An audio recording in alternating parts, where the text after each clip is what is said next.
ਸਤਿ ਸ਼੍ਰੀ ਅਕਾਲ ਜੀ, ਮੈਂ ਕੋਮਲ ਕਪੂਰ। ਤੁਸੀਂ ਦੇਖ ਰਹੇ ਹੋ ਚੈਨਲ ਪੰਜਾਬੀ। ਕੈਨੇਡਾ ਸਰਕਾਰ ਦੇ ਵੱਲੋਂ 33,000 ਟੈਂਪਰੇਰੀ ਫੋਰਨ ਵਰਕਰਸ ਦੇ ਲਈ ਫਾਸਟ ਟਰੈਕ ਪੀਆਰ ਦੀ ਯੋਜਨਾ ਸ਼ੁਰੂ ਕਰ ਦਿੱਤੀ ਗਈ ਹੈ। ਹੈਰਾਨੀ ਦੀ ਗੱਲ ਇਹ ਹੈ ਕਿ ਰਸਮੀ ਐਲਾਨ ਤੋਂ ਪਹਿਲਾਂ ਹੀ 3600 ਲੋਕਾਂ ਨੂੰ ਪੱਕਾ ਦਰਜਾ ਮਿਲ ਚੁੱਕਿਆ ਹੈ ਤੇ ਇਮੀਗ੍ਰੇਸ਼ਨ ਮੰਤਰੀ ਅਲੀਨਾ ਡਿਆਬ ਦੇ ਮੁਤਾਬਕ ਖਾਸ ਕਰਕੇ ਪਿੰਡਾਂ ਤੇ ਦੂਰ ਦਰਾਜ ਇਲਾਕਿਆਂ ਦੇ ਵਿੱਚ ਕੰਮ ਕਰ ਰਹੇ ਵਰਕਰਸ ਨੂੰ ਤਰਜੀਹ ਦਿੱਤੀ ਜਾ ਰਹੀ ਹੈ। ਇਸ ਦੇ ਵਿੱਚ ਖੇਤੀਬਾੜੀ, ਟਰਾਂਸਪੋਰਟ, ਕੇਅਰਗਿਵਰ ਅਤੇ ਹੈਲਥ ਸੈਕਟਰ ਦੇ ਕਰਮਚਾਰੀ ਸ਼ਾਮਲ ਨੇ। ਹਾਲਾਂਕਿ ਇਸ ਯੋਜਨਾ ਤੇ ਸਵਾਲ ਵੀ ਖੜੇ ਹੋ ਰਹੇ ਨੇ ਕਿਉਂਕਿ ਕੁਝ ਵਿਦਵਾਨਾਂ ਅਤੇ ਸੰਸਥਾਵਾਂ ਨੇ ਇਸ ਨੂੰ ਗੁੰਮਰਾਹ ਕਰਨ ਵਾਲਾ ਕਦਮ ਕਰਾਰ ਦਿੱਤਾ ਹੈ ਕਿ ਇਹ ਸਕੀਮ ਵਾਸਤਵ ਦੇ ਵਿੱਚ ਮੌਕਾ ਹੈ ਜਾਂ ਫਿਰ ਸਿਰਫ ਉਮੀਦਾਂ ਦਾ ਖੇਡ। ਇਹ ਹੁਣ ਦੇਖਣਾ ਬਾਕੀ ਹੈ।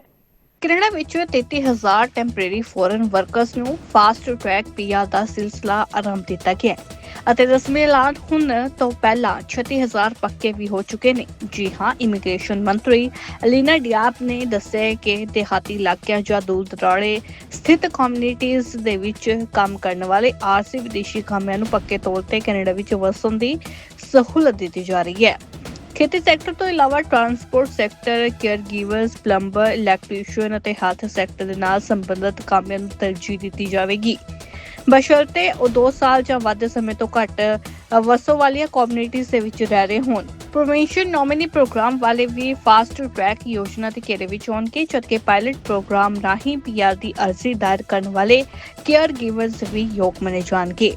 ਇੰਟਰਨੈਸ਼ਨਲ ਸਟੂਡੈਂਟਸ ਜਿਨ੍ਹਾਂ ਦੇ ਵੱਲੋਂ ਐਟਲਾਂਟਿਕ ਇਮੀਗ੍ਰੇਸ਼ਨ ਪ੍ਰੋਗਰਾਮ ਅਧੀਨ 4 ਐਟਲਾਂਟਿਕ ਰਾਜਾਂ ਦੇ ਵਿੱਚ ਕੰਮ ਕਰਨ ਅਤੇ ਵਸਣ ਦੀ ਅਰਜ਼ੀ ਦਾਇਰ ਕੀਤੀ ਗਈ ਹੈ, ਉਹਨਾਂ ਨੂੰ ਵੀ ਫਾਸਟ ਟਰੈਕ ਸਕੀਮ ਦੇ ਘੇਰੇ ਵਿੱਚ ਮੰਨਿਆ ਗਿਆ। ਕਮਿਊਨਿਟੀ ਇਮੀਗ੍ਰੇਸ਼ਨ ਪਾਇਲਟ ਯੋਜਨਾ ਅਧੀਨ ਪੀਆਰ ਦੀ ਅਰਜ਼ੀ ਦਾਇਰ ਕਰਨ ਵਾਲੇ ਵਿਦੇਸ਼ੀ ਨਾਗਰਿਕ ਵੀ ਫਾਸਟ ਟਰੈਕ ਯੋਜਨਾ ਵਿੱਚ ਸ਼ਾਮਲ ਹੋ ਸਕਦੇ ਨੇ। Immigration refugees and citizenship Canada ਨੇ ਸੋਮਵਾਰ ਨੂੰ ਕਿਹਾ ਹੈ ਕਿ ਮੁਲਕ ਵਿੱਚ ਆਰਜ਼ੀ ਤੌਰ ਉੱਤੇ ਮੌਜੂਦ ਲੋਕਾਂ ਦੀ ਗਿਣਤੀ ਕੁੱਲ ਆਬਾਦੀ ਦਾ 5% ਦੇ ਬਰਾਬਰ ਲਿਆਉਣ ਵਾਸਤੇ ਇਹ ਉਪਰਾਲਾ ਕੀਤਾ ਗਿਆ ਹੈ। ਦਸੰਬਰ 2025 ਦੇ ਵਿੱਚ ਟੈਂਪਰੇਰੀ ਰੈਜ਼ੀਡੈਂਟਸ ਦੀ ਗਿਣਤੀ ਕੁੱਲ ਆਬਾਦੀ ਦਾ 6.8% ਜਾਂ 28 ਲੱਖ ਦਰਜ ਕੀਤੀ ਗਈ ਹੈ। ਇਮੀਗ੍ਰੇਸ਼ਨ ਮਹਿਕਮੇ ਨੇ ਦਲੀਲ ਦਿੱਤੀ ਹੈ ਕਿ ਫਾਸਟ ਟਰੈਕ ਯੋਜਨਾ ਦਾ ਦੂਜਾ ਵੱਡਾ ਫਾਇਦਾ ਇਹ ਹੋਵੇਗਾ ਕਿ ਰੂਰਲ ਕਮਿਊਨਿਟੀਜ਼ ਦੇ ਵਿੱਚ ਕਿਰਤੀਆਂ ਦੀ ਕਿੱਲਤ ਨਾਲ ਨਜਿੱਠਿਆ ਜਾ ਸਕੇਗਾ। ਆਈਆਰਸੀਸੀ ਮੁਤਾਬਕ 20,000 ਕਾਮਿਆਂ ਨੂੰ 2026 ਅਤੇ ਬਾਕੀ 13,000 ਨੂੰ 2027 ਦੇ ਵਿੱਚ ਪੱਕਾ ਕਰਨ ਦੀ ਯੋਜਨਾ ਬਣਾਈ ਗਈ ਹੈ। ਉਧਰ ਟੋਰਾਂਟੋ ਦੇ ਇਮੀਗ੍ਰੇਸ਼ਨ ਵਕੀਲ ਰਵੀ ਜੈਨ ਨੇ ਸਵਾਲ ਚੁੱਕਿਆ ਕਿ ਕਿਸੇ ਯੋਜਨਾ ਦਾ ਰਸਮੀ ਐਲਾਨ ਹੋਣ ਤੋਂ ਪਹਿਲਾਂ ਹੀ ਲੋਕਾਂ ਨੂੰ ਪਰਮਾਨੈਂਟ ਰੈਜ਼ੀਡੈਂਸੀ ਕਿਵੇਂ ਦਿੱਤੀ ਜਾ ਸਕਦੀ ਹੈ। ਉਹਨਾਂ ਕਿਹਾ ਕਿ ਬਤੌਰ ਇਮੀਗ੍ਰੇਸ਼ਨ ਸਲਾਹਕਾਰ ਆਪਣੇ ਕਰੀਅਰ ਦੌਰਾਨ ਅਜਿਹੀ ਯੋਜਨਾ ਕਦੇ ਨਹੀਂ ਵੇਖੀ। ਇਸ ਦੌਰਾਨ ਮਾਈਗ੍ਰੈਂਟ ਰਾਈਟਸ ਨੈਟਵਰਕ ਨੇ ਕੈਨੇਡਾ ਸਰਕਾਰ ਉੱਤੇ ਲੋਕਾਂ ਨੂੰ ਗੁੰਮਰਾਹ ਕਰਨ ਦਾ ਵੀ ਦੋਸ਼ ਲਗਾਇਆ।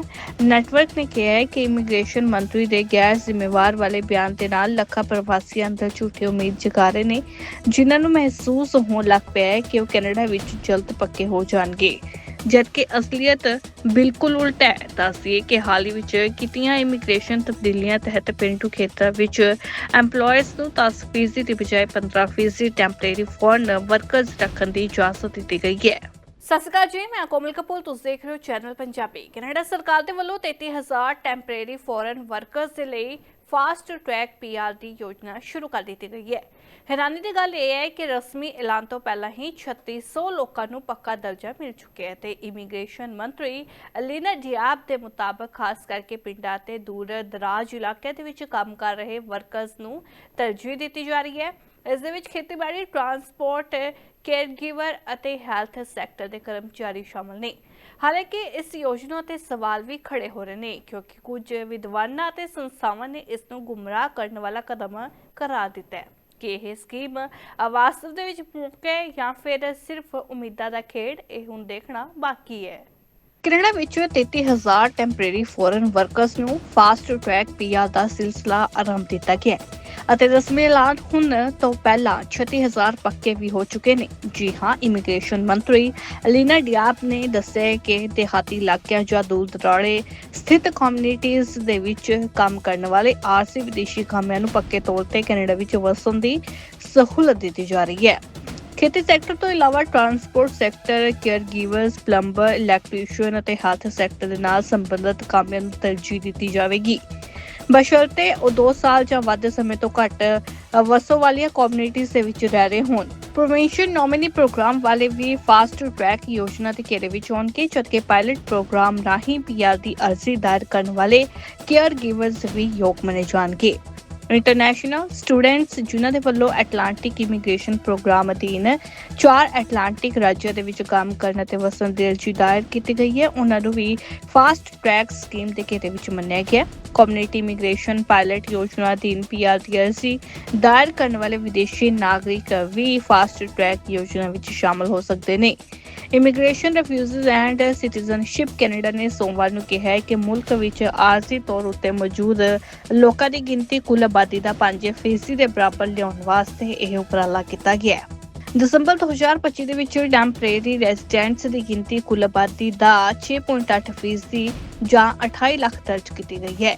ਇਮੀਗ੍ਰੇਸ਼ਨ ਮਹਿਕਮੇ ਨੇ ਦਲੀਲ ਦਿੱਤੀ ਹੈ ਕਿ ਫਾਸਟ ਟਰੈਕ ਯੋਜਨਾ ਦਾ ਦੂਜਾ ਵੱਡਾ ਫਾਇਦਾ ਇਹ ਹੋਵੇਗਾ ਕਿ ਰੂਰਲ ਕਮਿਊਨਿਟੀਜ਼ ਦੇ ਵਿੱਚ ਕਿਰਤੀਆਂ ਦੀ ਕਿੱਲਤ ਨਾਲ ਨਜਿੱਠਿਆ ਜਾ ਸਕੇਗਾ। IRCC ਮੁਤਾਬਕ 20,000 ਕਾਮਿਆਂ ਨੂੰ 2026 ਅਤੇ ਬਾਕੀ 13,000 ਨੂੰ 2027 ਦੇ ਵਿੱਚ ਪੱਕਾ ਕਰਨ ਦੀ ਯੋਜਨਾ ਬਣਾਈ ਗਈ ਹੈ। ਉਧਰ ਟੋਰਾਂਟੋ ਦੇ ਇਮੀਗ੍ਰੇਸ਼ਨ ਵਕੀਲ ਰਵੀ ਜੈਨ ਨੇ ਸਵਾਲ ਚੁੱਕਿਆ ਕਿ ਕਿਸੇ ਯੋਜਨਾ ਦਾ ਰਸਮੀ ਐਲਾਨ ਹੋਣ ਤੋਂ ਪਹਿਲਾਂ ਹੀ ਲੋਕਾਂ ਨੂੰ ਪਰਮਾਨੈਂਟ ਰੈਜ਼ੀਡੈਂਸੀ ਕਿਵੇਂ ਦਿੱਤੀ ਜਾ ਸਕਦੀ ਹੈ।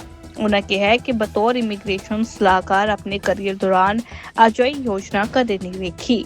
ਇਸ ਦੌਰਾਨ ਮਾਈਗ੍ਰੈਂਟ ਰਾਈਟਸ ਨੈਟਵਰਕ ਨੇ ਕੈਨੇਡਾ ਸਰਕਾਰ ਉੱਤੇ ਲੋਕਾਂ ਨੂੰ ਗੁੰਮਰਾਹ ਕਰਨ ਦਾ ਵੀ ਦੋਸ਼ ਲਗਾਇਆ। ਨੈਟਵਰਕ ਨੇ ਕਿਹਾ ਹੈ ਕਿ ਇਮੀਗ੍ਰੇਸ਼ਨ ਮੰਤਰੀ ਦੇ ਗੈਰ ਜ਼ਿੰਮੇਵਾਰ ਵਾਲੇ ਬਿਆਨ ਦੇ ਨਾਲ ਲੱਖਾਂ ਪ੍ਰਵਾਸੀ ਅੰਦਰ ਝੂਠੀ ਉਮੀਦ ਜਗਾ ਰਹੇ ਨੇ, ਜਿਨ੍ਹਾਂ ਨੂੰ ਮਹਿਸੂਸ ਹੋਣ ਲੱਗ ਪਿਆ ਹੈ ਕਿ ਉਹ ਕੈਨੇਡਾ ਵਿੱਚ ਜਲਦ ਪੱਕੇ ਹੋ ਜਾਣਗੇ, ਜਦਕਿ ਅਸਲੀਅਤ ਬਿਲਕੁਲ ਉਲਟਾ ਹੈ। ਦੱਸੀਏ ਕਿ ਹਾਲ ਹੀ ਵਿੱਚ ਕੀਤੀਆਂ ਇਮੀਗ੍ਰੇਸ਼ਨ ਤਬਦੀਲੀਆਂ ਤਹਿਤ ਪੇਂਡੂ ਖੇਤਰਾਂ ਵਿੱਚ EMPLOYERS ਨੂੰ 10% ਦੀ ਬਜਾਏ 15% ਟੈਂਪਰੇਰੀ ਫੋਰਨ ਵਰਕਰਸ ਰੱਖਣ ਦੀ ਇਜਾਜ਼ਤ ਦਿੱਤੀ ਗਈ ਹੈ।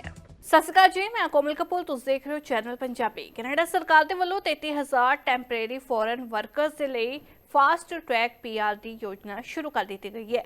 ਹੈਰਾਨੀ ਦੀ ਗੱਲ ਇਹ ਹੈ ਕਿ ਰਸਮੀ ਐਲਾਨ ਤੋਂ ਪਹਿਲਾਂ ਹੀ 3600 ਲੋਕਾਂ ਨੂੰ ਪੱਕਾ ਦਰਜਾ ਮਿਲ ਚੁੱਕਿਆ ਹੈ ਤੇ ਇਮੀਗ੍ਰੇਸ਼ਨ ਮੰਤਰੀ ਅਲੀਨਾ ਡਿਆਬ ਦੇ ਮੁਤਾਬਕ ਖਾਸ ਕਰਕੇ ਪਿੰਡਾਂ ਤੇ ਦੂਰ ਦਰਾਜ ਇਲਾਕਿਆਂ ਦੇ ਵਿੱਚ ਕੰਮ ਕਰ ਰਹੇ ਵਰਕਰਸ ਨੂੰ ਤਰਜੀਹ ਦਿੱਤੀ ਜਾ ਰਹੀ ਹੈ। ਇਸ ਦੇ ਵਿੱਚ ਖੇਤੀਬਾੜੀ, ਟਰਾਂਸਪੋਰਟ, ਕੇਅਰਗਿਵਰ ਅਤੇ ਹੈਲਥ ਸੈਕਟਰ ਦੇ ਕਰਮਚਾਰੀ ਸ਼ਾਮਲ ਨੇ। ਹਾਲਾਂਕਿ ਇਸ ਯੋਜਨਾ ਤੇ ਸਵਾਲ ਵੀ ਖੜੇ ਹੋ ਰਹੇ ਨੇ ਕਿਉਂਕਿ ਕੁਝ ਵਿਦਵਾਨਾਂ ਅਤੇ ਸੰਸਥਾਵਾਂ ਨੇ ਇਸ ਨੂੰ ਗੁੰਮਰਾਹ ਕਰਨ ਵਾਲਾ ਕਦਮ ਕਰਾਰ ਦਿੱਤਾ ਹੈ ਕਿ ਇਹ ਸਕੀਮ ਵਾਸਤਵ ਦੇ ਵਿੱਚ ਮੌਕਾ ਹੈ ਜਾਂ ਫਿਰ ਸਿਰਫ ਉਮੀਦਾਂ ਦਾ ਖੇਡ। ਇਹ ਹੁਣ ਦੇਖਣਾ ਬਾਕੀ ਹੈ। ਕੈਨੇਡਾ ਵਿੱਚ 33,000 ਟੈਂਪਰੇਰੀ ਫੋਰਨ ਵਰਕਰਸ ਨੂੰ ਫਾਸਟ ਟਰੈਕ ਪੀਆਰ ਦਾ ਸਿਲਸਿਲਾ ਆਰੰਭ ਦਿੱਤਾ ਗਿਆ ਹੈ ਅਤੇ ਰਸਮੀ ਐਲਾਨ ਹੁਣ ਤੋਂ ਪਹਿਲਾਂ 36,000 ਪੱਕੇ ਵੀ ਹੋ ਚੁੱਕੇ ਨੇ। ਜੀ ਹਾਂ, ਇਮੀਗ੍ਰੇਸ਼ਨ ਮੰਤਰੀ ਅਲੀਨਾ ਡਿਆਬ ਨੇ ਦੱਸਿਆ ਕਿ ਦਿਹਾਤੀ ਇਲਾਕਿਆਂ ਜਾਂ ਦੂਰ ਦਰਾੜੇ ਸਥਿਤ ਕਮਿਊਨਿਟੀਜ਼ ਦੇ ਵਿੱਚ ਕੰਮ ਕਰਨ ਵਾਲੇ ਆਰਸੀ ਵਿਦੇਸ਼ੀ ਕਾਮਿਆਂ ਨੂੰ ਪੱਕੇ ਤੌਰ ਤੇ ਕੈਨੇਡਾ ਵਿੱਚ ਵਸਣ ਦੀ ਸਹੂਲਤ ਦਿੱਤੀ ਜਾ ਰਹੀ ਹੈ। ਖੇਤੀ ਸੈਕਟਰ ਤੋਂ ਇਲਾਵਾ transport sector, care givers, plumber, electrician ਅਤੇ ਹੈਲਥ ਸੈਕਟਰ ਦੇ ਨਾਲ ਸੰਬੰਧਿਤ ਕਾਮਿਆਂ ਨੂੰ ਤਰਜੀਹ ਦਿੱਤੀ ਜਾਵੇਗੀ, ਬਸ਼ਰਤੇ ਉਹ 2 ਸਾਲ ਜਾਂ ਵੱਧ ਸਮੇਂ ਤੋਂ ਘੱਟ ਵਸੋਂ ਵਾਲੀਆਂ ਕਮਿਊਨਿਟੀਜ਼ ਦੇ ਵਿੱਚ ਰਹਿ ਰਹੇ ਹੋਣ। ਪ੍ਰੋਵਿੰਸ਼ੀਅਲ ਨੋਮੀਨੀ ਪ੍ਰੋਗਰਾਮ ਵਾਲੇ ਵੀ ਫਾਸਟ ਟਰੈਕ ਯੋਜਨਾ ਦੇ ਘੇਰੇ ਵਿੱਚ ਆਉਣਗੇ, ਜਦਕਿ ਪਾਇਲਟ ਪ੍ਰੋਗਰਾਮ ਰਾਹੀਂ ਪੀਆਰ ਦੀ ਅਰਜ਼ੀ ਦਾਇਰ ਕਰਨ ਵਾਲੇ ਕੇਅਰ ਗਿਵਰਸ ਵੀ ਯੋਗ ਮੰਨੇ ਜਾਣਗੇ।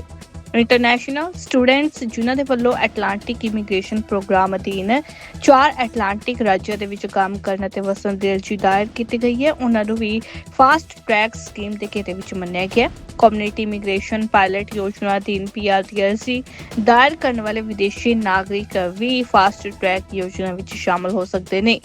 Immigration refugees and citizenship Canada ਨੇ ਸੋਮਵਾਰ ਨੂੰ ਕਿਹਾ ਹੈ ਕਿ ਮੁਲਕ ਵਿੱਚ ਆਰਜ਼ੀ ਤੌਰ ਉੱਤੇ ਮੌਜੂਦ ਲੋਕਾਂ ਦੀ ਗਿਣਤੀ ਕੁੱਲ ਆਬਾਦੀ ਦਾ 5% ਦੇ ਬਰਾਬਰ ਲਿਆਉਣ ਵਾਸਤੇ ਇਹ ਉਪਰਾਲਾ ਕੀਤਾ ਗਿਆ ਹੈ। ਦਸੰਬਰ 2025 ਦੇ ਵਿੱਚ ਟੈਂਪਰੇਰੀ ਰੈਜ਼ੀਡੈਂਟਸ ਦੀ ਗਿਣਤੀ ਕੁੱਲ ਆਬਾਦੀ ਦਾ 6.8% ਜਾਂ 28 ਲੱਖ ਦਰਜ ਕੀਤੀ ਗਈ ਹੈ। ਇਮੀਗ੍ਰੇਸ਼ਨ ਮਹਿਕਮੇ ਨੇ ਦਲੀਲ ਦਿੱਤੀ ਹੈ ਕਿ ਫਾਸਟ ਟਰੈਕ ਯੋਜਨਾ ਦਾ ਦੂਜਾ ਵੱਡਾ ਫਾਇਦਾ ਇਹ ਹੋਵੇਗਾ ਕਿ ਰੂਰਲ ਕਮਿਊਨਿਟੀਜ਼ ਦੇ ਵਿੱਚ ਕਿਰਤੀਆਂ ਦੀ ਕਿੱਲਤ ਨਾਲ ਨਜਿੱਠਿਆ ਜਾ ਸਕੇਗਾ। IRCC ਮੁਤਾਬਕ 20,000 ਕਾਮਿਆਂ ਨੂੰ 2026 ਅਤੇ ਬਾਕੀ 13,000 ਨੂੰ 2027 ਦੇ ਵਿੱਚ ਪੱਕਾ ਕਰਨ ਦੀ ਯੋਜਨਾ ਬਣਾਈ ਗਈ ਹੈ। ਉਧਰ ਟੋਰਾਂਟੋ ਦੇ ਇਮੀਗ੍ਰੇਸ਼ਨ ਵਕੀਲ ਰਵੀ ਜੈਨ ਨੇ ਸਵਾਲ ਚੁੱਕਿਆ ਕਿ ਕਿਸੇ ਯੋਜਨਾ ਦਾ ਰਸਮੀ ਐਲਾਨ ਹੋਣ ਤੋਂ ਪਹਿਲਾਂ ਹੀ ਲੋਕਾਂ ਨੂੰ ਪਰਮਾਨੈਂਟ ਰੈਜ਼ੀਡੈਂਸੀ ਕਿਵੇਂ ਦਿੱਤੀ ਜਾ ਸਕਦੀ ਹੈ। ਉਹਨਾਂ ਕਿਹਾ ਹੈ ਕਿ ਬਤੌਰ ਇਮੀਗ੍ਰੇਸ਼ਨ ਸਲਾਹਕਾਰ ਆਪਣੇ ਕਰੀਅਰ ਦੌਰਾਨ ਅਜਿਹੀ ਯੋਜਨਾ ਕਦੇ ਨਹੀਂ ਵੇਖੀ। ਇਸ ਦੌਰਾਨ ਮਾਈਗ੍ਰੈਂਟ ਰਾਈਟਸ ਨੈਟਵਰਕ ਨੇ ਕੈਨੇਡਾ ਸਰਕਾਰ ਉੱਤੇ ਲੋਕਾਂ ਨੂੰ ਗੁੰਮਰਾਹ ਕਰਨ ਦਾ ਵੀ ਦੋਸ਼ ਲਗਾਇਆ ਹੈ। ਨੈਟਵਰਕ ਨੇ ਕਿਹਾ ਹੈ ਕਿ ਇਮੀਗ੍ਰੇਸ਼ਨ ਮੰਤਰੀ ਦੇ ਗੈਰ ਜ਼ਿੰਮੇਵਾਰ ਵਾਲੇ ਬਿਆਨ ਦੇ ਨਾਲ ਲੱਖਾਂ ਪ੍ਰਵਾਸੀ ਅੰਦਰ ਝੂਠੀ ਉਮੀਦ ਜਗਾ ਰਹੇ ਨੇ, ਜਿਨ੍ਹਾਂ ਨੂੰ ਮਹਿਸੂਸ ਹੋਣ ਲੱਗ ਪਿਆ ਹੈ ਕਿ ਉਹ ਕੈਨੇਡਾ ਵਿੱਚ ਜਲਦ ਪੱਕੇ ਹੋ ਜਾਣਗੇ, ਜਦਕਿ ਅਸਲੀਅਤ ਬਿਲਕੁਲ ਉਲਟਾ ਹੈ। ਦੱਸੀਏ ਕਿ ਹਾਲ ਹੀ ਵਿੱਚ ਕੀਤੀਆਂ ਇਮੀਗ੍ਰੇਸ਼ਨ ਤਬਦੀਲੀਆਂ ਤਹਿਤ ਪੇਂਡੂ ਖੇਤਰਾਂ ਵਿੱਚ EMPLOYEES ਨੂੰ 10% ਦੀ ਬਜਾਏ 15% ਟੈਂਪਰੇਰੀ ਫੋਰਨ ਵਰਕਰਸ ਰੱਖਣ ਦੀ ਇਜਾਜ਼ਤ ਦਿੱਤੀ ਗਈ ਹੈ। ਸਾਡਾ ਹਰ ਇੱਕ ਪ੍ਰੋਗਰਾਮ ਦੇਖਣ ਤੇ ਸਾਡੇ ਨਾਲ ਜੁੜਨ ਲਈ ਸਬਸਕ੍ਰਾਈਬ ਕਰੋ ਚੈਨਲ ਪੰਜਾਬੀ ਤੇ ਨੋਟੀਫਿਕੇਸ਼ਨ ਲਈ ਬੈਲ ਆਈਕਨ ਵਾਲੇ ਬਟਨ ਤੇ ਕਲਿੱਕ ਕਰੋ।